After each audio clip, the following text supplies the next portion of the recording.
আসলে গত 15 বছর যারা শাসন করছে তাদের মধ্যে কোনো মানসিকতা ছিল না, ওদেরকে অমানুষ চিন্তার মানুষ বললেও খুব কম বলা হয়। ফ্যাসিস্ট বলি আমরা কথাটা। ক্ষমতার জন্য মানুষ কেন এত লোভী হয়, ক্ষমতার জন্য কেন মানুষ এত নিষ্ঠুর হয়, ক্ষমতার জন্য মানুষ কেন এত পাগল হয়, এটা গত 15 বছর শেখ হাসিনা সরকারের শাসন না দেখলে কেউ বুঝতে পারবে না। তিনটা ইলেকশন গেছে, 14, 18 এবং 24। মানুষের গণতান্ত্রিক অধিকার হত্যা করা হয়েছে। 36 বছরের যে যুবক, সে একটা ভোটও এখন পর্যন্ত দিতে পারে নাই।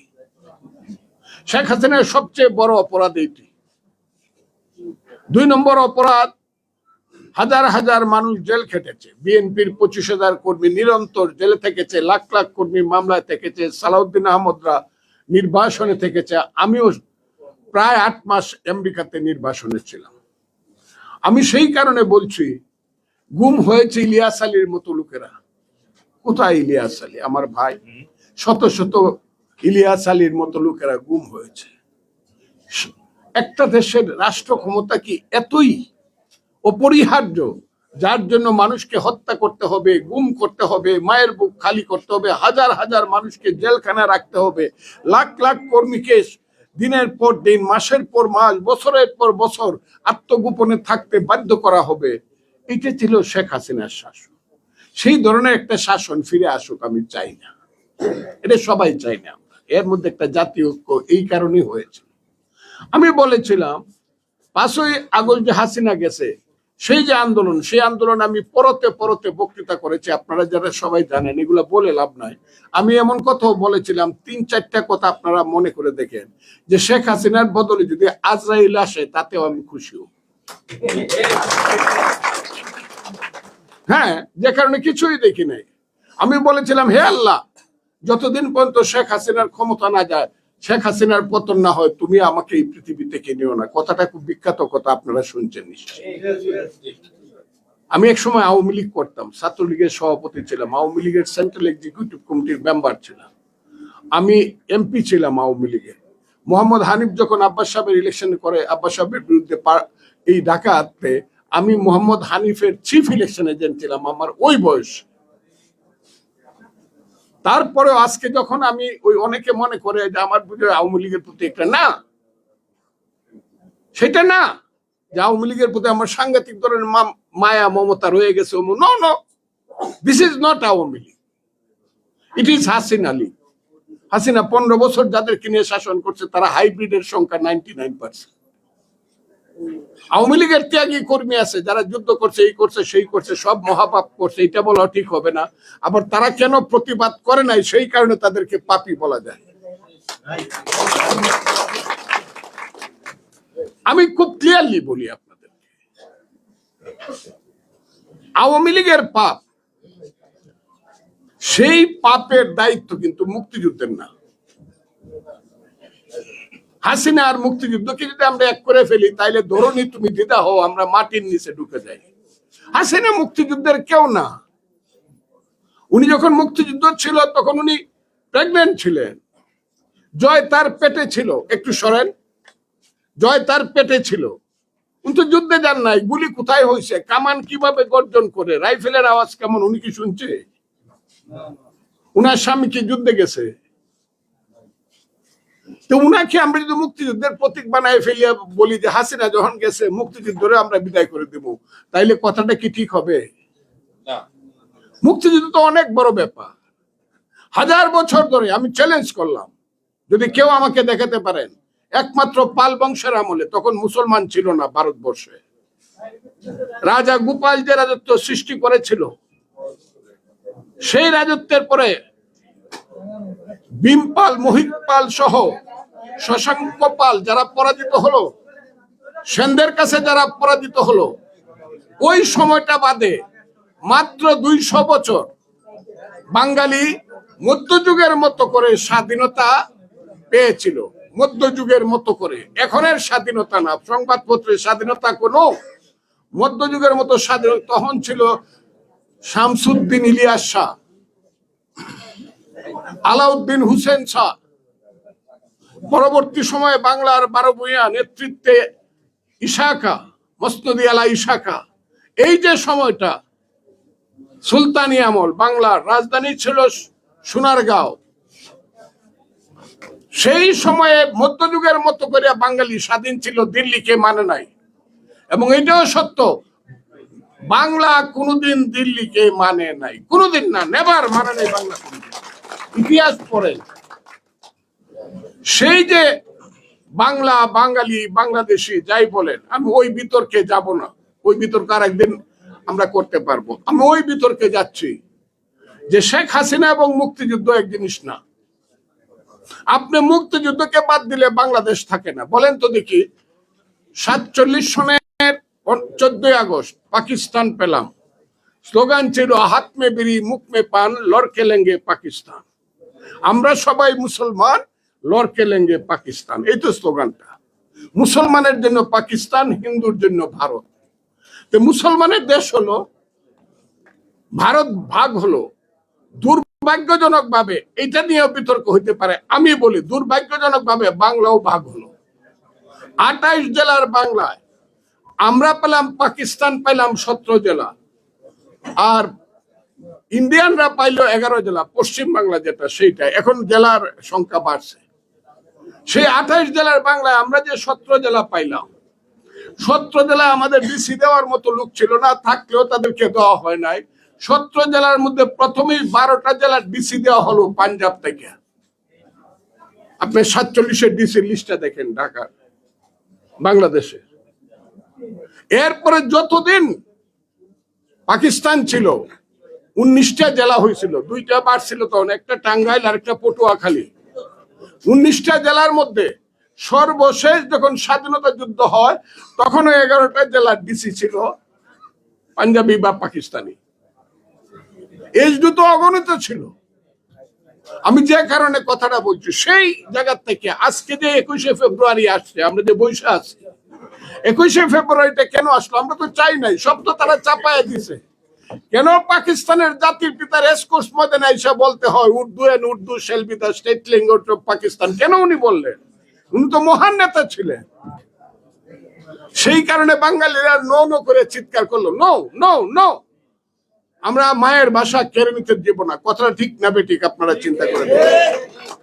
তখনকার যুবকেরা তখনকার মতো করে ভাষা আন্দোলনের নামই আছে ভাষা মতিন, আছে না ভাষা মতিন? আমরা তাদেরকে ভুলে গেলে চলবে? গাজীউল হককে ভুলে গেলে চলবে? সেই রকম ছাত্রনেতা ছিল ওলিহাত, সেই রকম ছাত্রনেতা ছিল তুহা, তাজউদ্দিন, তারা ছাত্রনেতা ছিল তখন। নো নো যারা বলছে, ভাষা আন্দোলন যে করলাম, ভাষা আন্দোলনের স্লোগান কি আসলো? আমার মুখের ভাষা কেড়ে নেওয়া যায়, তাইলে ভাষা ভিত্তিক জাতীয়তাবাদের চিন্তা আসলো।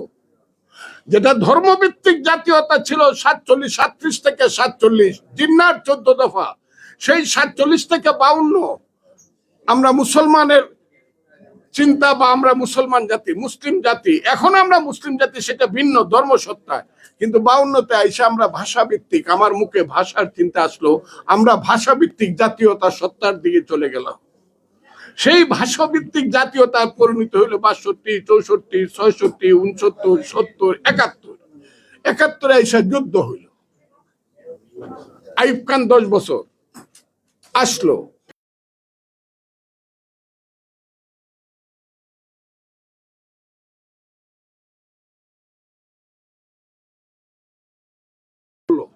তারাই তো বাওয়ানি করলো, তারাই তো জুট মিল করলো, তারাই তো ইন্স্যুরেন্স কোম্পানি করলো, তারাই তো ইস্পাহানি, ওই সবকিছু ঢাকা শহরে কিভাবে বিল্ডিং, তারাই সব করলো। আমরা তাদের গাড়ি দেখে দাঁড়ায় থাকতাম, আমরা তাদের আদমজীনগরে গিয়া কর্মচারীর চাকরি করতাম। বাঙালির ছেলে যখন জহুরুল ইসলাম হলো আমার কিশোরগঞ্জের, সবাই বললো আরে জহুরুল ইসলামের নাকি 1 কোটি টাকা হয়ে গেছে, এখানের নাকি 2 কোটি টাকা। সেই যে বাঙালি, নোট টক প্লিজ প্লিজ প্লিজ, এখানের নাকি 2 কোটি টাকা হয়ে গেছে। বাঙালির ছেলে কোটিপতি 2 জন পাকিস্তান আমলে, 1 কোটি টাকা জহুরুল ইসলাম, 2 কোটি টাকার মালিক একে খান। আর তো সবাই 22 পরিবারে। এখন যদি পাকিস্তান থাকতো, তাহলে তো ওই আদমজির নাতি কিভাবে প্রেস ক্লাবের সামনে দা গাড়ি দৌড়ায় গেছে, গাড়িটার দাম কত, এটা আমরা এখানে বৈশা বৈশা আলাপ করতাম। বাঙালির ছেলের কি ওই যে এখন যে গাড়ি দৌড়ায় 7 কোটি 10 কোটি, বাঙালির ছেলের নাকি বাড়ি আছে 223টা, সালমের না কার কার কার কার লন্ডনে ফন্ডনে সেকেন্ড হোম, এগুলো আছে। আমরা ঘৃণা করি, তারা আমাদেরকে লুণ্ঠন করে নিয়ে গেছে, কিন্তু এইগুলো তো পাকিস্তানিদের থাকতো। আমরা যুদ্ধ কেন করছিলাম? আমরা যুদ্ধ করছিলাম এই কারণে আমরা স্বাধীন হতে চাই, বাঙালি জাতি। উনি যে কথাটা বলছে এটা আমি পরে বলবো না, বাঙালি জাতি স্বাধীন হতে চাই। বাঙালি জাতি সত্তার স্বাধীনতা সংগ্রাম হয়েছে। পরবর্তী সময়ে রাষ্ট্র যখন ভৌগোলিক অবস্থানে আইসা গেছে, তখন বাংলাদেশের জাতীয়তাবাদ যে জিয়াউর রহমান সাহেব রাষ্ট্রীয় ভাবে দিছে, এটা সঠিক আছে, এটা সঠিক আছে, এটা সঠিক আছে। কিন্তু আমাদের যুদ্ধটা হয়েছে বাঙালি জাতীয়তা, তুমি কে আমি কে, বাঙালি বাঙালি, তোমার আমার ঠিকানা। পৃথিবীর শ্রেষ্ঠ 10টা স্লোগানের মধ্যে একটা স্লোগান হলো তোমার আমার ঠিকানা। আমার ভাইকে আমি বসায় বলতেছি কথাটা, পদ্মা মেঘনা যমুনা, রক্ত সূর্য উঠেছে, বীর বাঙালি জেগেছে, এগুলা কি স্লোগান ছিল কিনা? আপনারা বলেন নাকি আমি ভুল বলতেছি? আমরা সত্য কথা যদি বলতে চাই, সব সত্য কথা বলবো। আমি তো বলি বঙ্গবন্ধু শেখ মুজিবুর রহমান ভুল পথে ট্রেন তুলছে, এটা কার বাপের ক্ষমতা আছে বলতে? আমি বলছি প্রথম দিন 10ই জানুয়ারি 12ই জানুয়ারি 1971 সাল, এটা আমি বলি বঙ্গবন্ধু ট্রেনটা ভুল পথে তুলছে। এটা সিরাজুল আলম খানরা আমরা সমর্থন করি নাই। এইভাবে একটা রাষ্ট্র শুরু হোক, কাজেই সবটা সত্য কথা বলতে হবে। আমি যে কারণে আজকে কথাটা বলছি, এরপরে স্বাধীন হলো, মুক্তিযুদ্ধ হলো। বলেন তো দেখি, মুক্তিযুদ্ধ কার নাম? মুক্তিযুদ্ধ হলো বাংলাদেশের মায়ের নাম। মুক্তিযুদ্ধের পেট চিরি বাংলাদেশ, এটার নাম তো পাকিস্তান আছে। আমি বাংলাদেশ করলাম কেমনি? যুদ্ধ করেই তো করলাম, নাকি না? কথা ঠিক না বেঠিক আপনার? এখন মায়ের নাম বাদ দিয়ে দিবেন? আমার মা নাই বলে ফেলবেন? আমি কারো ঘর থেকে হই নাই এটা বলে ফেলবেন? বললেও আপনাকে আমার সাপোর্ট করতে হবে। আমি তো এই সন্তানদেরকে সাপোর্ট করছি 7 তারিখে, যেদিন বিএনপি মিটিং দিছে নয়াপল্টনের সামনে, মহাসমাবেশ দিছে। 7ই আগস্ট আমি ছেলেদেরকে সমর্থন করছি। আমি বলছি হাত জোর করে, বিএনপি নেতারা অত গরম ভাত খায়েন না, আপনারা আমার রেকর্ডটা দেখেন। আমি কিন্তু এখন কেন বলি? এখন বলি ডাল মে কুছ কালা হ্যায়। এখন যেন মনে হচ্ছে না, এই জিনিসটার পিছনে আস্তে আস্তে ধীরে ধীরে এমন একটা দিকে যাইতেছে, এই দিকটা আমি চাই না। বাংলাদেশের এই পরিণত হোক, আবার হোক, কোনো কারণেই চাই না। 77 বছর হয়ে ফজলুর রহমান আর রাজপথে নেমে স্লোগান দিতে চাই না। আল্লাহর দোয়াই করে বলতেছি, এমপি মন্ত্রী কিছুই হইতে চাই না, বাংলাদেশের গন্ডগোল আর চাই না। নিজের গন্ডগোল করে, কিন্তু আপনারা করতেছেনটা কি? ইলেকশনের কথা কইলে নয়া বউয়ের মতো গাল ফুলায় তাহেন করে। হ্যাঁ, ইলেকশন দেন, দেশটা তো 18 কোটি মানুষের, তারাই তো মালিক। মালিকের দিকে আপনি তো পারতেছেন না চালাইতে। সংবাদপত্রের স্বাধীনতা আছে বলতেছেন, তারা কিছু কয় না, চুপটা, কিন্তু তারা কিন্তু ভিতরে ভিতরে শুনেন, পটাশিয়াম সাইনেট খাইলে কিন্তু মিষ্টি লাগে, কিন্তু 1 সেকেন্ডের মধ্যে মানুষটা মারা যায়। মিষ্টি দিয়েও কিন্তু মানুষকে মারা যায়। আপনি যে গরু জব করেন গিয়া পত্রিকা অফিসের সামনে, এইটা কামটা কি করেন? এই কামটা ভালো করেন কই? ফজলুর রহমানরা, সালাউদ্দিন আহমদ তো এইভাবে পায় না। বাচ্চা বাচ্চা ছেলে পেলেরা নাতির সমান, এরা 1.5 ঘন্টা যাবত এদেরকে টেলিভিশন দেখান, পত্রিকায় বড় হেডিং এ তুলেন, জাতীয় পত্রিকায়। কেন? কি করতেছেন আপনারা? সব বাদ দিয়ে দিবেন, বাপের আগে পুত্রী নিয়ে দেবেন গা? না। হ্যাঁ, সেই সন্তান যদি সুসন্তান হয়, মাথাও তুলে রাখবো, এবং মাথায় তুলে রাখছি। সেই সন্তানদের পিছনে দাঁড়াইছি। ওরা যেমন আমার সন্তান, আমার নিজের 2টা সন্তান আছে, 2টা, একটা ব্যারিস্টার, একটা 5 বছর আগে AA পাস করিয়া এরপরে গিয়ে 3টার সময় রাত্রে গিয়ে রাস্তায় নামছে। আপনার ছেলেও নামছে। ওনা কেউ রাখতে পারি না, আমরা সন্তানদেরকে ঘরে রাখতে সবাই নামছি। আমরা কি নাকি শুধু তারা নামছে? আমরা সব না। আমার 2টা ছেলে গেছে, রাত্রে ঘুমাইতে পারি না, 5 দিন বাসায় আসে না। ছেলেরা এই দিকে, তোমরা তো ছাত্র না, তোমরা তো ব্যারিস্টার। ওই ব্যারিস্টার টেরিস্টার বুঝি না, হাসিনা রে পতন না করে আইতাম না, মরলে মরবো নাকি? আপনাদের ছেলে পেলেরা এরকম গেছে না? আমরা সবাই মিললে হাসিনারে তাড়াইছি। ওইটা আমি বলছি, হাসিনা যাক, আজরাইল আসুক, আমার আপত্তি নাই। এখন যে জায়গাটা হইতেছে সেই জায়গাটায় কেন বলা হবে, ছেলেরাই বা কেন বলবে, তারাই বা কেন সমর্থন করবে যে মুক্তিযুদ্ধ যারা করছিলাম মুসলমান তারা আল্লাহর কাছে মাপ চাও? কথাটা আমি হাসা কইছি না মিছা কইছি? এই কথাটা কেন বলবেন? কে বলতেছে? ইসলামী ছাত্র শিবির, তাদের নেতা আবার শিবিরের নেতা সমর্থন করতেছে। আর শিবির এমন একটা দল যেটা জামাতের সঙ্গে একদম যুক্ত। জামাত নিঃশ্বাস না ফেললে শিবির নিঃশ্বাস ফেলতে পারে না। কাজে শিবিরের কথাটা জামাত ইসলামের কথা। আমি প্রথম দিন বলছি জামাত ইসলামের চরিত্রের অনেক পরিবর্তন, তারা সুন্দরভাবে আগাচ্ছে। কারণ জামাত ইসলামের আমিরে আমি চিনি, যত দেখে না করে পাকনা দাড়ি টাড়ি ওনাকে আমি সালাম দিই, কিন্তু বয়সে আমার 5 বছরের ছোট উনি।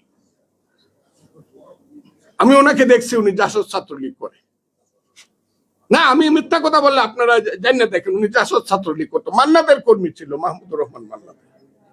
উনি খুব সুন্দর ভালো কথা বলে, আমি মনে করছিলাম এখন বুঝি বাংলাদেশ পাইব, কিন্তু না। তারা পরে দেখা গেল ফ্র্যাঙ্কেস্টাইনের ভূমিকা অবতীর্ণ হয়েছে, যে আশ্রয় দিছে তারা খাইতে চায়। কথাটা খুব ঠিক। 18 সনে যদি বিএনপি যদি ধানের শীষ মার্কাটা কার বলেন আপনারা? বিএনপির। তাদের পাল্লা মার্কা ছিল?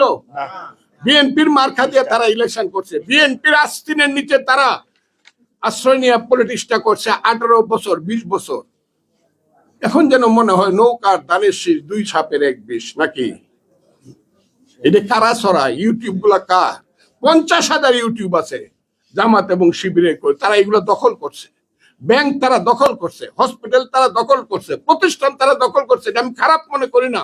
বিশ্ববিদ্যালয় তারা দখল করে ফেলছে, ভাইস চ্যান্সেলর সব। আমি আমার জেলা দিয়া বলি, আমার জেলায় একটা সিট যদি পায় জামাত, আমি মনে করবো আমার পুনর্জন্ম নিতে হবে। আমি চ্যালেঞ্জ করলাম আমার কিশোরগঞ্জ জেলার জামাত 10% ভোট পায় দেখাক। সুহেল আছে এখানে, কিশোরগঞ্জ 10% ভোট পা। কিন্তু এখন আমার জেলা জামাতের কথা ছাড়া চলে না প্রশাসন। এগুলো আমরা অপমান বোধ করি না? যারা তারা আশ্রয় দিল বাঁচাইলো তাদেরকে এখন খাইতে চান। এখন আবার মনে করেন বিএনপি দরকার নাই, আমরা ইলেকশন করে আমরা পাস করে ফেলবো। বিএনপি কে ভুলে গেছেন যে বিএনপি আপনাকে সমস্ত জায়গাতে আশ্রয় দিচ্ছে। দেশনেত্রী বেগম খালেদা জিয়ার 2টা স্টেটমেন্ট যদি মনে না রাখেন, 8 সনের পরে ভুল করবেন।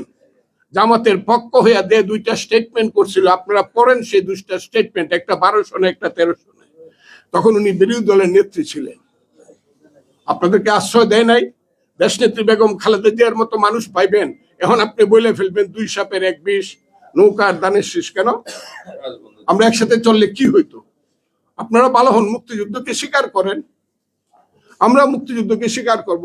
আপনি ইসলামকে বলেন, আমিও ইসলাম স্বীকার করি, ইসলামী শাসন চান, আমিও চাই, তবে ভোট করে আসেন। কি কথাটা আপনারা মানেন কিনা?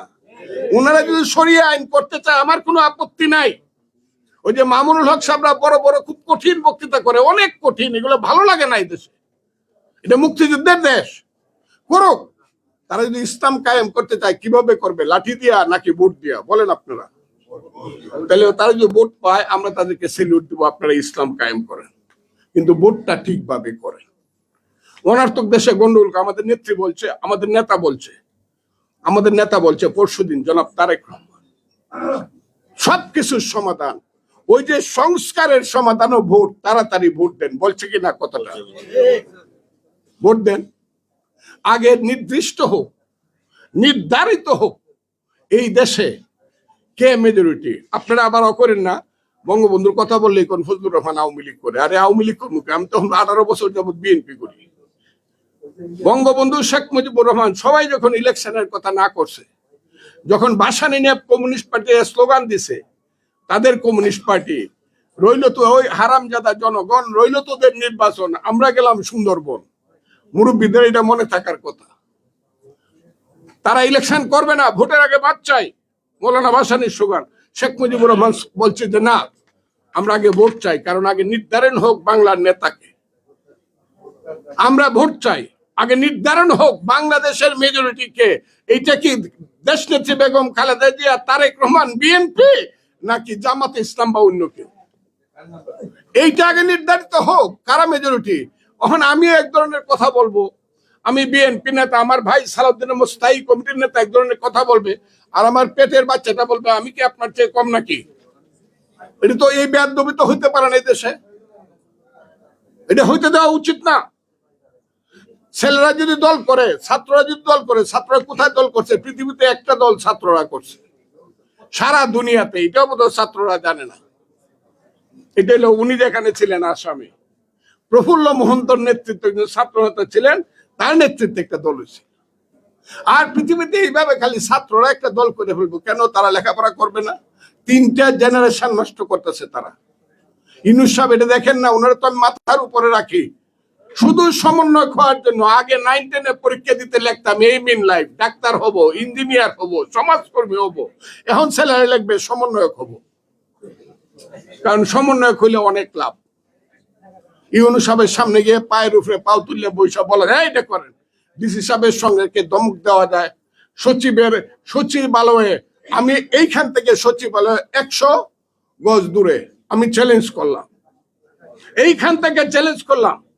শুধু জামাতে ইসলামের অনাকাঙ্ক্ষিত ক্ষমতায় যাওয়ার লোভের জন্য দেশটা আজকে কালো অবস্থানে পড়ছে, খারাপ অবস্থানে পড়ছে। আমি চ্যালেঞ্জ করলাম, ওনাদের ছেলেরা ওখানে বসে রয়েছে ওই সচিবালয়ে, সচিবের রুমে দেখা যায় না, ওই মন্ত্রীর রুমে, উপদেষ্টা রুমে দেখা। কিন্তু বদলি কে হবে ওনারা বলেন, চাকরি কে পাবে ওনারা বলেন, ওই জামাত ইসলামের কর্মীরা ওখানে বলেন, শিবিরের ক্যাডাররা বলেন। আমি চ্যালেঞ্জ করলাম, আপনি বললেন দেখায় দেন।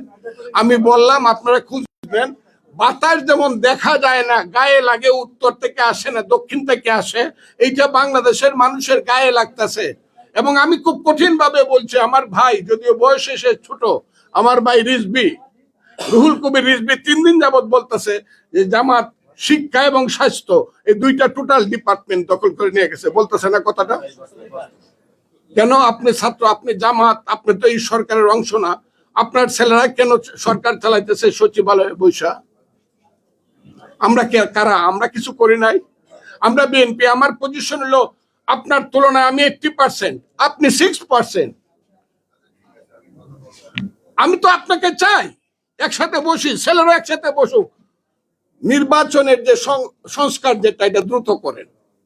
কিভাবে ইলেকশনটা হবে, সুষ্ঠু ইলেকশন কিভাবে হবে? গত 3টা ইলেকশন যে হারামজাদারা করছে, দিনের ভোট রাইতে দিছে, নিশিরাইতে এমপিদেরকে বাদ দেন, এদেরকে অ্যাবডু করেন, এরা ইলেকশন করতে পারবে না। যত রিটার্নিং অফিসার ছিল 18 সনে 24 সনে, ওইগুলোকে রাখেন, ওরা করতে পারবে না। রিটার্নিং দূরের কথা, যাইতেই পারবে না এটার কাছে। যত যদি পারা যায়, ওইটা আমি সবটা বলি না, প্রিসাইডিং অফিসারও যারা ছিল, কোন স্কুলের হেডমাস্টারকে, এদের নামগুলো আপনারা নোট করেন, ওইটা সুন্দর একটা ইলেকশনের ব্যবস্থা করেন। সবাই মিলে ইলেকশন করি, ছেলেরা দল করবে, তাদেরকে আগেই অভিনন্দন জানালাম, তারা আসুক। তারা যদি বেশি পায় আমরা সেলিউট দেবো, আমাদের সন্তানের, আমাদের দেশের দায়িত্ব পালন করবে। কিন্তু বিনা কারণে প্রতিদিন ঝগড়া করা, বিবাদ করা, এই করা, এই করা, কোন সংসার তো চলছে না। প্রতিদিন হাজার হাজার মানুষ আইতেছে শাহবাগে, শত শত মানুষ আইতেছে প্রধান উপদেষ্টার অফিসে, আমি এইটা চাই, ওইটা চাই, ওইটা। সংসার চলতেছে না। পুলিশ নাই এই দেশে, আইন শৃঙ্খলা নাই এই দেশে। বিপদে পড়লে বুঝবেন কারো কাছে যাওয়ার সুযোগ নাই। যদি এমপি ইলেকশন হয়, 300 জায়গাতে 300 পিলার দাঁড়াবে। এমপি কোন দলের আমি জানি না। মানুষ বিপদে পড়লে বলতে পারবে, এমপি সাহেব ভাই আমি তো এই বিপদটায় পড়ছে, আমার একটু দেখেন। কথাটা ঠিক আছে না? এখন কার কাছে যাবেন এলাকায় বিপদে পড়লে? কেউ নাই, সবাই মাতবর তো আমরা। কাজে আমি যে কথাটা বলি, ঐক্য চাই, জাতীয় ঐক্য চাই, সুন্দর ঐক্য চাই, পত্র পত্রিকার স্বাধীনতা চাই। বিএনপি ক্ষমতায় গেলেও আমি আমার ভাই সালাউদ্দিন আহমদকে বলবো, আপনার সামনে বা তোমার সামনে আমার এত কথা বলা ঠিক না, তবু আমি বলতে, বিএনপি ক্ষমতায় গেলেও পত্রিকার স্বাধীনতা রক্ষা করতে হবে। এটা একটা সিরিয়াস, এটা মানুষকে, কারণ পত্র পত্রিকার স্বাধীনতা হলো মিরর অফ লাইফ, জীবনের আয়না হইলো পত্রিকা। এটা পড়লে পরে আমার মুখটা দেখা যায় আমি কেমন। এইটা কোনোভাবেই কালো করে বা মুছে ফেলা যাবে না। আপনারা যারা এখানে সম্পাদকরা আসছেন, আমি চাই সুন্দরভাবে এই দেশে মানুষের বিবেকের স্বাধীনতাটা সংবাদপত্রের মাধ্যমে প্রতিফলিত হোক। আমি আর আলোচনায় যাব না। যদি কোনো ভুল কথা বলে থাকে, তবে আমি একটা জিনিস খুব সুন্দরভাবে চাই, এই দেশে সবার ঐক্য চাই। কালকে একটা ছেলের সাথে বসছিলাম, ভালো ছেলে, এরা তো জীবন দেওয়ার চেষ্টা করছে বা জীবন দিছে, চেষ্টা করছিলাম তাদের মধ্যে দেশপ্রেম তো অবশ্যই। আমরা সবাই মিলে বসি একটা নীতিগত অবস্থানের ভিত্তিতে এবং একটা জাতীয় ঐক্য তৈরি করে একটা নির্বাচনের দিকে যাই। নির্বাচন ছাড়া এই দেশের সমস্যার কিছুতেই সমাধান হবে না, কথাটা আমি বলে দিলাম, কিছুতেই না। আর যদি কেউ অনির্বাচিত অবস্থায় বট গাছের চেয়ে কলা গাছকে বড় করতে চায়, নির্বাচিত সরকারের চেয়ে অনির্বাচিত সরকারকে বড় করতে চায়, তাহলে অন্ধকার নিশ্চিত, সেই অন্ধকারে আমরা কেউ পথ খুঁজে পাবো না। আমি চাই বাংলাদেশ আলোকিত হোক, আমার নেত্রী দেশ নেত্রী বেগম খালেদা জিয়া সুস্থ হোক, ফিরে আসুক, 50% সমস্যার সমাধান এই দেশে হয়ে যাবে। আমার নেতা তারেক রহমান এই দেশে ফিরে আসুক, আমি চাই। আপনাদের সবাইকে ধন্যবাদ। ধন্যবাদ। আমাদের জাতীয় মুক্তিযুদ্ধের চমৎকার এবং বিষয়ভিত্তিক আলোচনা করে দিয়েছেন। সাংবাদিক দেখে কাজ করার শুভেচ্ছাবৃন্দ এ পর্যায়ে বক্তব্য রাখার জন্য আহ্বান করছি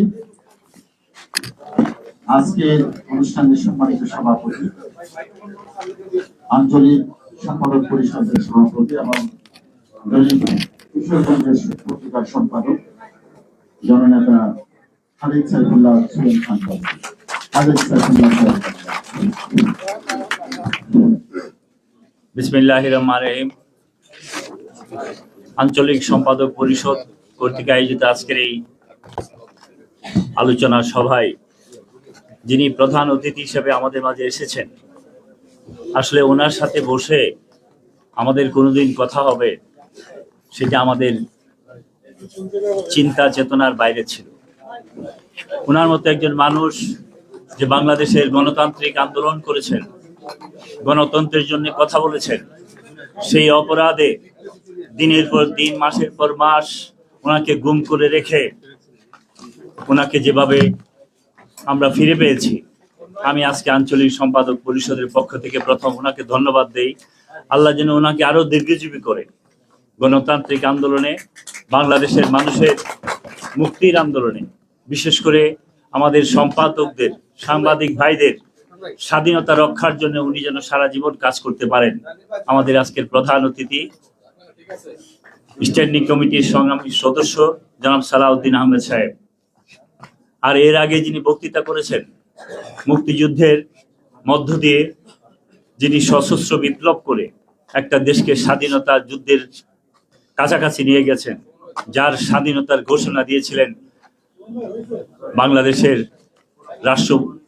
অস্থায়ী রাষ্ট্রপতি শহীদ জিয়াউর রহমান। আমি ফজলু ভাইকে ফজলু ভাই বলেই সম্বোধন করলাম এই জন্য যে ওনাকে ফজলু ভাই বললেই সবাই চিনে, আর উনি সবসময় কথাগুলো স্পষ্ট করে বলে ফেলেন। এই জন্য ওনাকে আজকের অনুষ্ঠানে আসার জন্য ধন্যবাদ দেই। বাংলাদেশ ফেডারেল সাংবাদিক ইউনিয়নের সংগ্রামী নেতা, যে 24 ঘন্টা সাংবাদিকদের সমস্যা নিয়ে ব্যস্ত থাকেন, সাংবাদিকতার জগতের অন্যতম পুরুধা ইরফান নাহিদ, উপস্থিত হয়েছেন জিয়া আহমেদ, উপসম্পাদক বাংলাদেশ সময়। আমার বাম পাশে আছেন আঞ্চলিক সম্পাদক পরিষদের সংগ্রামী সাধারণ সম্পাদক, দৈনিক রাজশাহী আলোর সম্পাদক আজিবুর রহমান সাহেব।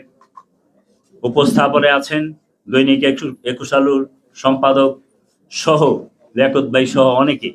আজকে অনেকেই বক্তৃতা দেওয়ার কথা ছিল, আসলে আমরা প্রথমেই সিদ্ধান্ত নিয়েছি সময় আমরা না নিয়ে যারা অতিথি আসবেন তাদেরকে সেই সুযোগটা আমরা করে দেব।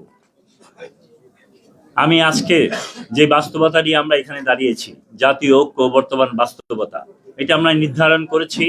আজকে এই বর্তমান সরকারের 6 মাস পূর্ণ হয়েছে। 6 মাস পূর্ণ দিবসে আমরা কেন এই আলোচনাটা আনলাম? আমি সাংবাদিক নাহিদের কথা সূত্র ধরে শুধু বলি যে আমরা জাতীয় ঐক্য বর্তমান বাস্তবতার কথা যে এনেছি, ঐক্যের বিষয়টা থাকবে ওয়াসিম, মুগ্ধ, নাহিদের রক্তের উপর দাঁড়িয়ে। তাদের রক্ত দিয়েই আমরা 1971-এর পরে, 7ই নভেম্বরের পরে, 1990-এর পরে একটা 24 পেয়েছি। এই 24-এ তাদের রক্তের উত্তরাধিকার হিসাবে আমরা আজকে জাতীয় ঐক্য চাই।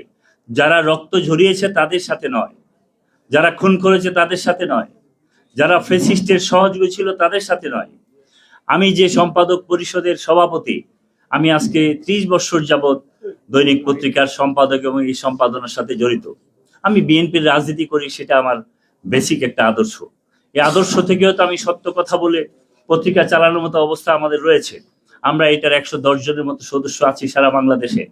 আমরা দেখেছি গত বছরগুলাতে এই সাংবাদিক, এই সম্পাদক, এই পত্রিকার নাম করে কিভাবে ফ্যাসিস্ট হাসিনাকে সহযোগিতা করা হয়েছে। শুধু ঢাকা শহরে নয়, সারা বাংলাদেশের প্রতিটা উপজেলাতে আমরা দেখেছি সম্পাদনার নামে কোনো ডিক্লারেশন নাই, কোনো পত্রিকার কিছু নাই, এরপরেও তারা এই হাসিনাকে সহযোগিতা করে দালালি করার জন্য প্রতি সময় প্রতিটা অফিসে ব্যস্ত থাকতেন। তারা একটা রাজাকারীর ভূমিকা নিয়ে তালিকা দিতেন প্রশাসনের কাছে, কিভাবে রাতের অন্ধকারে গ্রেফতার করা হবে। সবচেয়ে দুর্ভাগ্যজনক যেটা আমার বেলায় হয়েছে, একটা পত্রিকার সম্পাদক উনি নিজে বলেছেন যে এই প্রোগ্রামটা ওখানে হবে। আমি যেহেতু একটা রাজনীতির সাথে জড়িত ছিলাম, উনি সেই ভিডিও ফুটেজটা পুলিশকে দিয়েছে যাতে আমাদের কে কে ছিল সে চিহ্নিত করে। সেটা শুধু কিশোরগঞ্জ আর ঢাকার বেলায় নয়, সারা বাংলাদেশে হয়েছে। আমরা আঞ্চলিক সম্পাদক পরিষদ ইতিমধ্যে কিছু চিহ্নিত করেছি, আরো চিহ্নিত করেছি। আমরা সবার সাথে বসে সেটা নিয়ে পরবর্তীতে আলোচনা করব। আমি আমার কথা না বাড়িয়ে শুধু দু একটা কথার আপনাদের দৃষ্টি আকর্ষণ করে আমার কথা আমি শেষ করব। আমরা এই কাজটা যখন শুরু করেছি, আমরা প্রথম থেকে বাধার সম্মুখীন হচ্ছি। আমরা দেখছি যে সাংবাদিকতার নামে যারা অপসাংবাদিকতা এতদিন করেছে, তারাই সবকিছুতে সামনে চলে আসতে চায়, তারাই খুলস পাল্টাতে চায়। খুলস পাল্টিয়ে অনেকভাবে অনেক ব্যবস্থা করছে, যেটা আমার একটু আগে ফজলু ভাই বলেছেন যে আসলে আমার আদর্শ যেটা থাকবে, আমি সাংবাদিকতার যে ল্যাঙ্গুয়েজে কথা বলবো সেটা আমি স্পষ্ট করে বলবো। আমি রাজনীতির বিষয়েও যে কথা আমার বলার ইচ্ছা থাকে, আমি সেই দল করি, আমার সেটা আদর্শ, আমি সেটা বলবো। আমি কখনোই বাঁকা পথে, মুনাফিকের পথে নিজের আদর্শকে লুকিয়ে অন্যদিকে ঢুকে পড়ে যে ব্যবস্থাটা বাংলাদেশে ইদানিং চালু হয়েছে, সেটা অত্যন্ত দুঃখজনক, অত্যন্ত দুঃখজনক। আপনি ছাত্রলীগের পোস্ট ধরে যেভাবে আমাদের সন্তানদেরকে হত্যা করে পরে আপনি শিবির হয়ে গেছেন, তখন ছাত্রদের কাছে যে আদর্শের মেসেজ যায় সেটা একটা বন্ডামির মধ্যে পড়ে। আপনি এখনো যা হচ্ছে, আমি তাই অনুরোধ করব, জাতীয় ঐক্য আমরা চাই, এটার বাস্তবতার নিরিখে বলতে চাই। আপনাদেরকে বেসিক কিছু জায়গাতে সমাধান করতে হবে। আঞ্চলিক সম্পাদক পরিষদ আজকের প্রধান অতিথির সামনেই বলতে চাই যে আমরা জাতীয় ঐক্য চাই, সমস্ত বাংলাদেশের 16 কোটি মানুষের ঐক্য চাই। এই ঐক্যের সবচেয়ে বড় ভূমিকা রাখবে সেখানে বাংলাদেশ জাতীয়তাবাদী দল বিএনপি। আওয়ামী লীগ চলে যাওয়ার পরে 16 কোটি মানুষ উনাদের দিকে তাকিয়ে আছেন।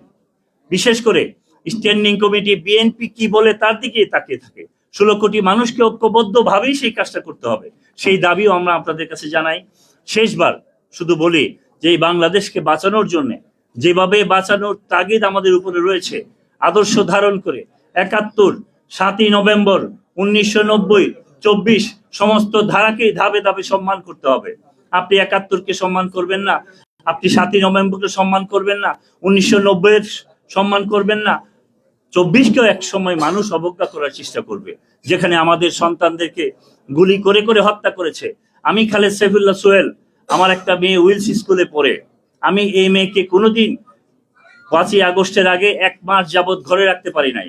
আমার ছোট সন্তান উইলসে পড়ে, সে 6-এ পড়ে, তাকেও কোনোদিন আটকে রাখতে পারি নাই। প্রতিদিন কাকরাইলের মরে গেছে, আর আমি, আমার স্ত্রী, আমরা তাদেরকে পাহারা দিতে হয়েছে। সমস্ত মানুষ গিয়েছে। আমরা কি এই সময় বৈষম্যকে ডাক দিবেন না সেই ডাকে গিয়েছিলাম? আমরা গিয়েছি জাতীয় স্বার্থে, দেশের স্বার্থে। আমরা শহীদ মিনারে সমস্ত মানুষ গিয়েছি। তাই আমার কাছে মনে হয়েছে 5ই আগস্টে জাতি যে ঐক্যবদ্ধ ছিল, সেই ঐক্যবদ্ধতার মধ্য দিয়ে আমরা সামনে এগোতে চাই। এবং আমার শেষ বক্তব্য, সেই ঐক্যবদ্ধ রাখার জন্য আপনারা যারা মুনাফিকি করার ধান্দা করেন, আদর্শকে অন্যদিকে প্রবাহিত করার ধান্দা করেন, স্বল্প পরিসরে বাঁকা পথে কথা বলেন, এই কাজগুলা দয়া করে বন্ধ করে এই জাতিকে আর অন্তত, যেটা ফজলু ভাই বলেছেন, ওই দিকে নিয়েন না। অন্তত শান্তিতে, সবারই আমাদের বয়স হয়েছে, আমরা চাই আমাদের সন্তানদের জন্য কবি সুকান্তের ভাষায় একটা সুন্দর পৃথিবী আমরা গড়ে যেতে চাই। আমরা সবাইকে ধন্যবাদ জানিয়ে আমাদের আরো আঞ্চলিক সম্পাদক পরিষদে অনেক বিষয় রয়েছে, আমরা পরবর্তীতে সেই বিষয়গুলি নিয়ে কথা বলবো। আর বাংলাদেশে যারা হাসিনাকে সহযোগিতা করেছে, ফেসিস্টকে সহযোগিতা করেছে, যে সাংবাদিক সম্পাদক সাংবাদিকতা করেছেন, তাদেরও আমরা বিচার চাই। সাগর রুনির মতো বিষয়গুলা আজকে কত বছর যাবত ঝুলে আছে, আমরা সেটার অবিলম্বে বিচারের অবস্থান দেখতে চাই। 6 মাস পেরিয়ে গেছে, আমাদের বেসিক অনেক দাবিগুলা ডক্টর ইউনূস সাহেব মনে করতেছেন না কিংবা করতে পারতেছেন না, সেই বিষয়টা আমি বলছি না। তবে আমার কাছে মনে হয় যে আসল জায়গাগুলোতে কথা বলা উচিত। সবচেয়ে বড় জিনিস যে মানুষ এখন কারো কাছে আশ্রয় পায় না, আশ্রয়ের জন্য মানুষ নেতাদেরকে চায়। সেই নেতা বিতর্কিতরা ছিল বলে তারা চলে গেছে। একটা সুন্দর নির্বাচন যাতে হয়, সেই নির্বাচনটা খুব তাড়াতাড়ি যেন হয়। শেখ হাসিনার বিদায়ের মধ্য দিয়েই আমার কাছে মনে হয়েছে বাংলাদেশে অনেক বড় সংস্কার হয়ে গেছে। সেটা থেকেই আমাদের রাজনীতিবিদরা সহ আমরা সাংবাদিকরা যারা আছি, আমরাও শিক্ষা নিয়েছি। আমি একটা রাজনৈতিক দলের সাথে সম্পৃক্ত, কিন্তু আমার পত্রিকাতে কোনোদিন এমন কথা আমি লিখি না যেই কথার মধ্য দিয়ে সমস্ত মানুষ ক্ষতিগ্রস্ত হতে পারে।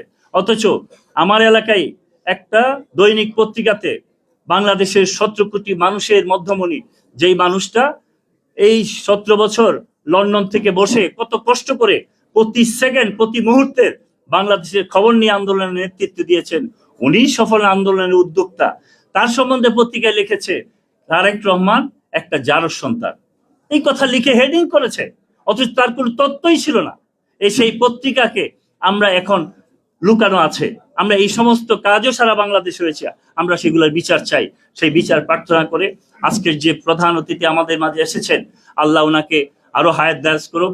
আমি উনাকে আজকের বাংলাদেশের সংস্কার নিয়ে বাংলাদেশ সামনে কিভাবে এগোবে, আর বিএনপির মতো দলের উপরে জাতি যেহেতু তাকিয়ে আছে, উনাকে আজকের প্রধান আলোচক প্রধান অতিথি হিসাবে এখন আপনাদের মাঝে বক্তব্য উপস্থাপন করবেন জাতীয় নির্বাহী কমিটির সংগ্রামী সদস্য, অনলবর্ষী মানুষ, স্থায়ী কমিটির সদস্য এবং স্পষ্টভাষী মানুষ, আমাদের প্রিয় নেতা, নির্যাতিত নেতা, বাংলাদেশের ইতিহাসে সবচেয়ে বেশি নির্যাতিত যেই নেতা জনাব সালাউদ্দিন আহমেদ, সালাউদ্দিন ভাইকে তার মূল প্রবন্ধ উপস্থাপন করার জন্য অনুরোধ করছি।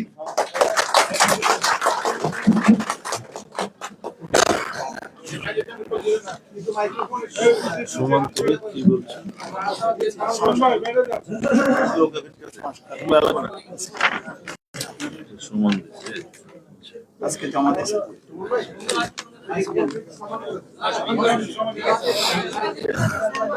ঠিক আছে,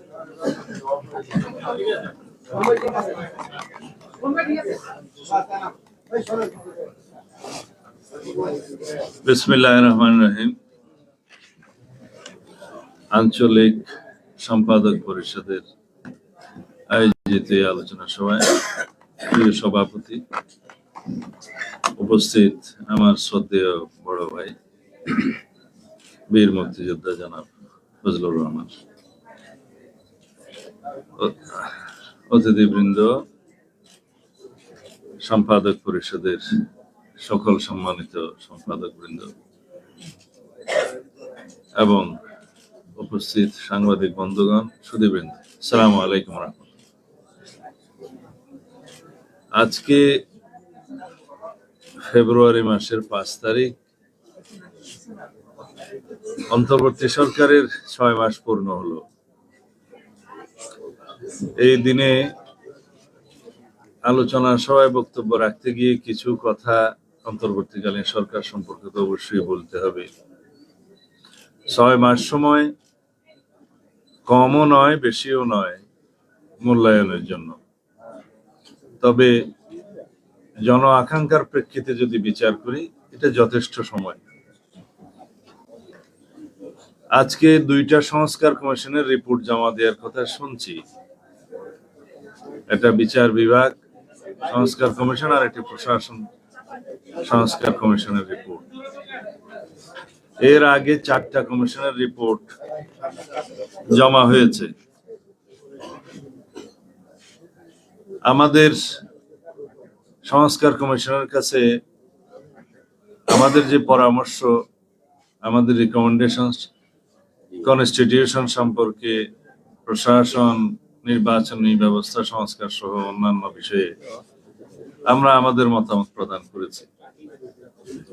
মাননীয় প্রধান উপদেষ্টা বলেছিলেন 31শে ডিসেম্বরের মধ্যে সকল সংস্কার কমিশনের রিপোর্ট জমা হবে, জানুয়ারিতে আলোচনা হবে রাজনৈতিক দল সমূহের সাথে এবং যারা সমাজের বিভিন্ন শ্রেণীর প্রতিনিধিত্ব করেন, সামাজিক শক্তি বিশেষজ্ঞদের সাথে। জানুয়ারি পার হয়ে গেল, ফেব্রুয়ারির 5 তারিখ। এখন বলছেন মধ্য ফেব্রুয়ারিতে আলোচনার জন্য তারা প্রস্তুত হবেন। তারপরে কতদিন আলোচনা করবেন জানি না। এই অবস্থায় একটি মহল নির্বাচন করার জন্য রাজনৈতিক দল গঠন করবেন আলোচনা এসছে। কেউ কেউ বলছেন তাদেরকে সময় দিতে হবে, তারা নির্বাচনে আসবে, তারা নির্বাচন করবে ইত্যাদি। সরকার কেমন চলছে?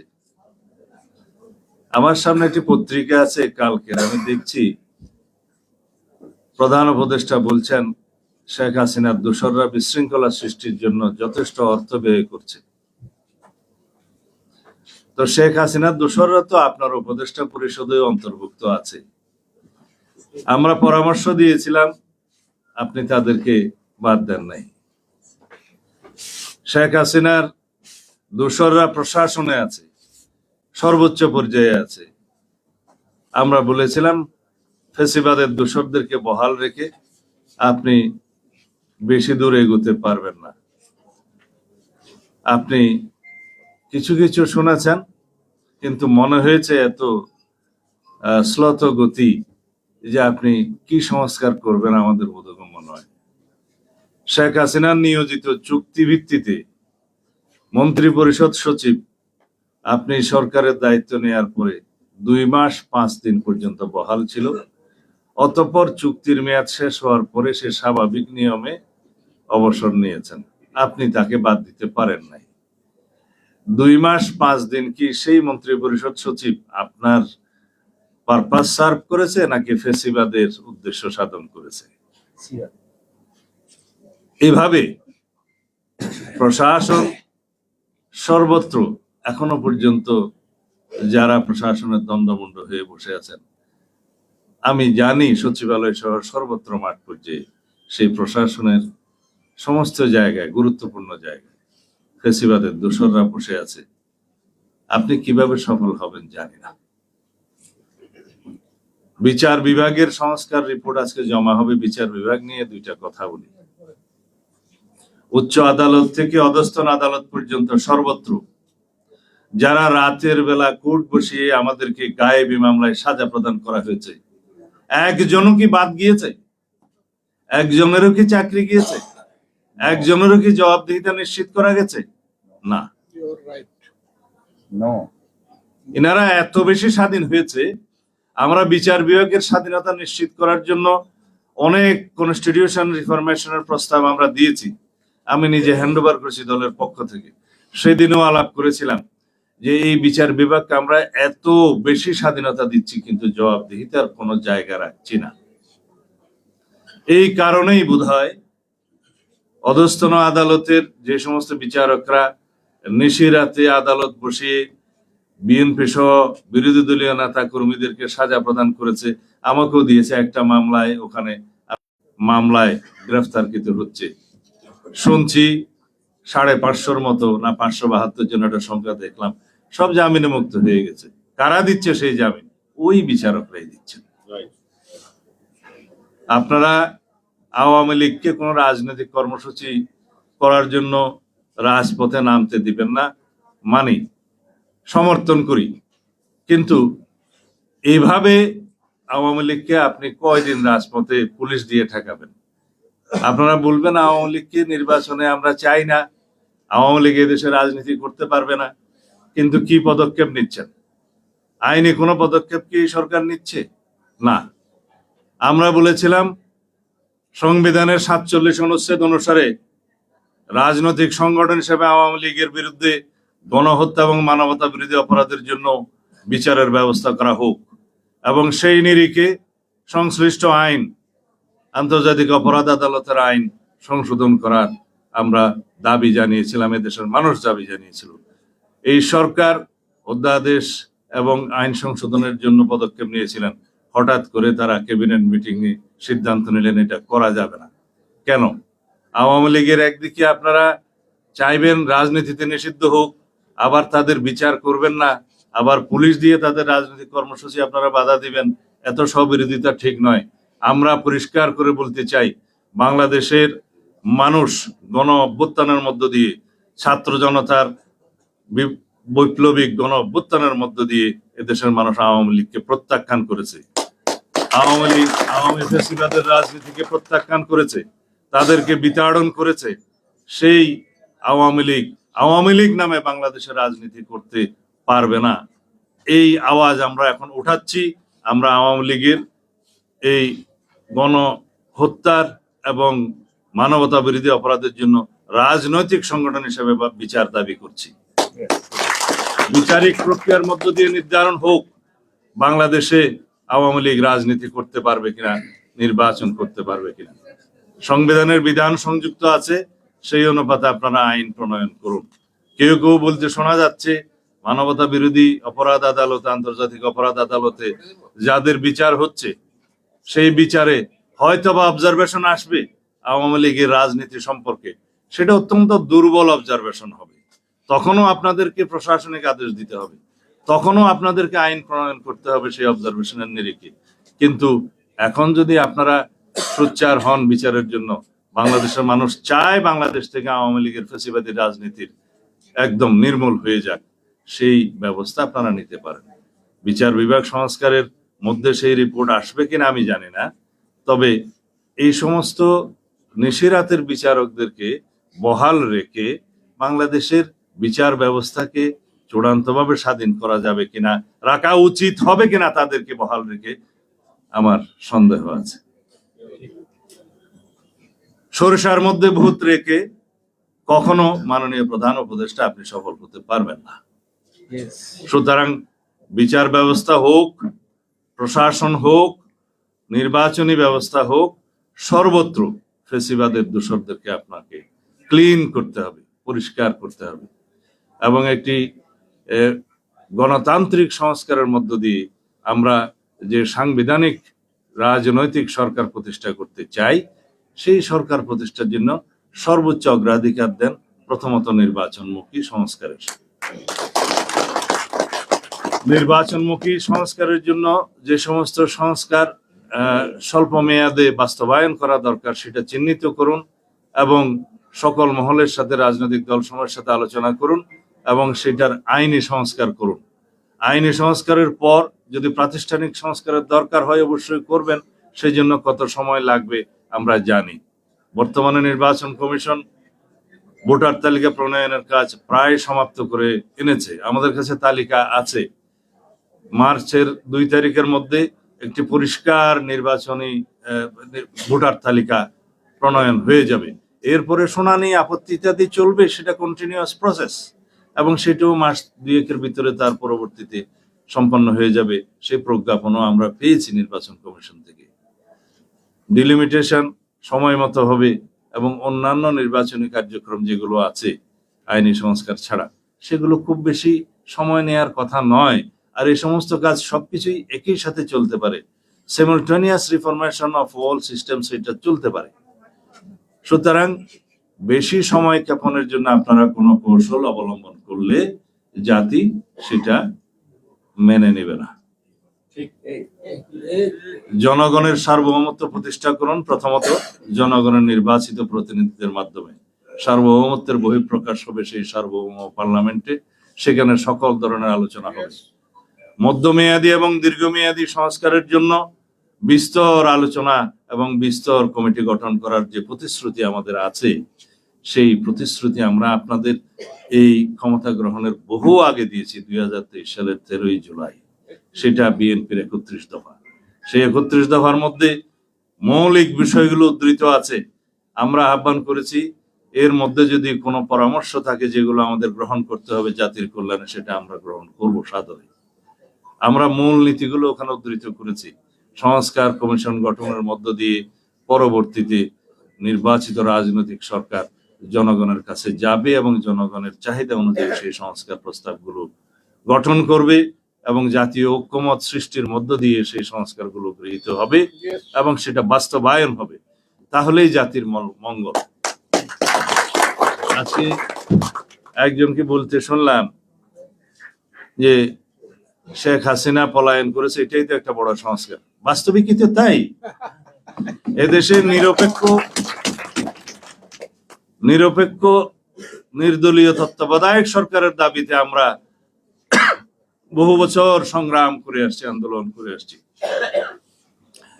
যেটা 2011 সালে আওয়ামী লীগ উড়িয়ে দিল সংবিধান থেকে। তারা দাবি করতো সেটা নাকি তাদেরই আন্দোলনের ফলাফল ছিল। স্বীকার করি যে সংসদে সেটা পাশ হয়েছিল, সেই সংসদেরও আমি একজন মেম্বার ছিলাম।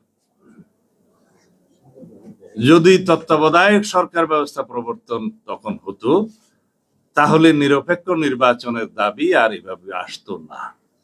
কারণ নিরপেক্ষ, সুষ্ঠু, গ্রহণযোগ্য নির্বাচনের পূর্ব শর্তই হচ্ছে একটি তত্ত্বাবধায়ক সরকার, নিরপেক্ষ নির্দলীয় তত্ত্বাবধায়ক সরকার। সেটা তো আপনারা বহাল হয়েছেন।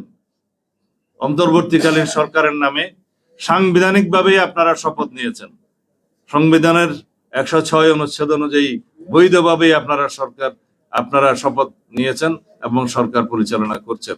এখন কেউ কেউ মনে করছে তাদেরকে হয়তো লেজিটিমেসি ক্রাইসিসের ভুগছেন এবং সেই জন্য একটা সাংবিধানিক স্বীকৃতি দিতে হবে। আচ্ছা, স্বীকার করলাম, সেই জন্যও তো একটি সংসদ লাগবে, সেই পার্লামেন্টের সংবিধান সংশোধন করতে হবে। আপনাদেরকে এই শপথ গ্রহণ অনুষ্ঠানকে 106 ধারার সরকারকে রেটিফিকেশন করতে হবে, আপনাদেরকে এন্ডোর্স করতে হবে এবং আপনাদের সেই লেজিটিমেসি ক্রাইসিস যাতে না ভোগেন, আপনারা সেই জন্য 4th তফসিলে আপনাদেরকে সেই একটি বিধান করে স্থান দিতে হবে, যাতে ভবিষ্যতে কোনো প্রশ্নের সম্মুখীন না হন। তার জন্য তো নির্বাচিত সংসদ দরকার। আপনারা সংসদ নির্বাচন দিতে দেরি করলে, গত একটি অনুষ্ঠানে বলেছিলাম, জনগণের সামনে তার যৌক্তিকতা তুলে ধরবেন। আপনারা কি যৌক্তিকতা তুলে ধরেছেন? আপনারা কি আমাদের বক্তব্য কানে তোলেন? এখনো সময় আছে। আমি মনে করি আপনারা সবার সাথে আলোচনা করে একটি নির্বাচনী রুটম্যাপ প্রদান করুন এবং সেই নির্বাচনী রুটম্যাপ জনগণের সামনে যদি যৌক্তিক মনে হয় জনগণ মেনে নেবে। আমরা বলেছি জুলাই আগস্টের মধ্যে নির্বাচন সম্ভব, তারও আগে ইনফ্যাক্ট নির্বাচন সম্ভব, কিন্তু আমরা কিছু সংস্কার করে, আইনি সংস্কার করে এবং প্রাতিষ্ঠানিক সংস্কার করে নির্বাচনমুখী যে সমস্ত সংস্কার প্রয়োজন সেগুলো করে আমরা নির্বাচনে যেতে চাই। কেউ কেউ বলছেন সংস্কার প্রথমে তারপরে নির্বাচন, কেউ কেউ বলছেন নির্বাচন প্রথমে সংস্কার পরে। বিষয়টি ভুল বোঝাবুঝির কোনো সুযোগ নেই। সংস্কার হচ্ছে একটি ধারাবাহিক প্রক্রিয়া, চলমান প্রক্রিয়া, আজীবন সংস্কার করে যেতে হবে। যতদিন দেশ থাকবে ততদিন সংস্কারের মধ্য দিয়ে আমাদেরকে যেতে হবে। সুতরাং নির্বাচন এবং সংস্কার দুইটাকে গুলিয়ে ফেলা ঠিক হবে না। নির্বাচন হবে, সংস্কার আগেও হবে, পরেও হবে, তারপরেও হবে, আজীবন হবে সংস্কার।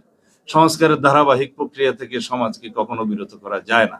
সমাজের চাহিদা অনুযায়ী অবিরত আইনের সংস্কার করতে হয় এবং সমাজের চাহিদা মেটাতে হয়। সুতরাং সংস্কার শেষ করে নির্বাচন দেব, এই বক্তব্য সঠিক নয়। আপনারা নির্বাচনের জন্য যে সমস্ত সংস্কার, এখন আইনি সংস্কার প্রয়োজন, আর পিওতে সংশোধনী প্রয়োজন আছে, নির্বাচনে অন্যান্য আইনি সংশোধনী প্রয়োজন আছে এবং তার সাথে সংশ্লিষ্ট প্রশাসন, বিচার বিভাগ, পুলিশ বিভাগ সহ কিছু সংস্কার সংশোধনী দরকার আছে। সেগুলো করে একটি নিরপেক্ষ ভূমিকা রেখে আপনারা নির্বাচনের আয়োজন করেন। আমরা বেশি নির্বাচন করলে কোনো মহল থেকে বলা হয় এত নির্বাচন করেন কেন? আচ্ছা, নির্বাচন না করে কি করব আপনারাই বলে দেন, সেটা আর বলে না। যাই হোক, আমি আজকে আমার এই আলোচনা দীর্ঘায়িত করতে চাই না। সাংবাদিক বন্ধুগণের একটা দাবি এখানে আমি লিখে নিয়েছি, আপনারা আলাপ করেছেন যে বিগত ফ্যাসিবাদের সময়ে আপনারা অনেকেই চাকরি হারিয়েছেন অন্যায়ভাবে। আপনাদেরকে বাদ দেওয়া হয়েছে রাজনৈতিক পরিচয়ের জন্য, আপনাদের অনেককে বেকার করা হয়েছে।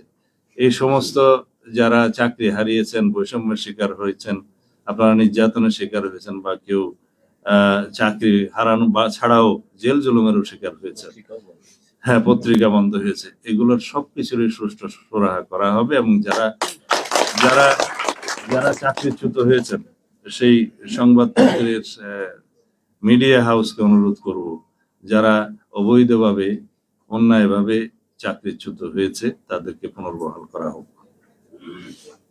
আপনারা মিডিয়ার কথা বলছেন, আমার বড় ভাই ফজলু ভাই মিডিয়ার স্বাধীনতার কথা বলেছেন।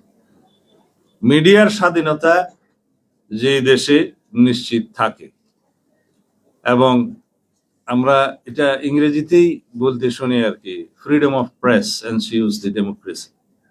এটা পশ্চিমা দুনিয়ায় গণতন্ত্র সেই সমস্ত দেশে অধিক শক্তিশালী যেখানে মিডিয়া বেশি শক্তিশালী এবং ফ্রি।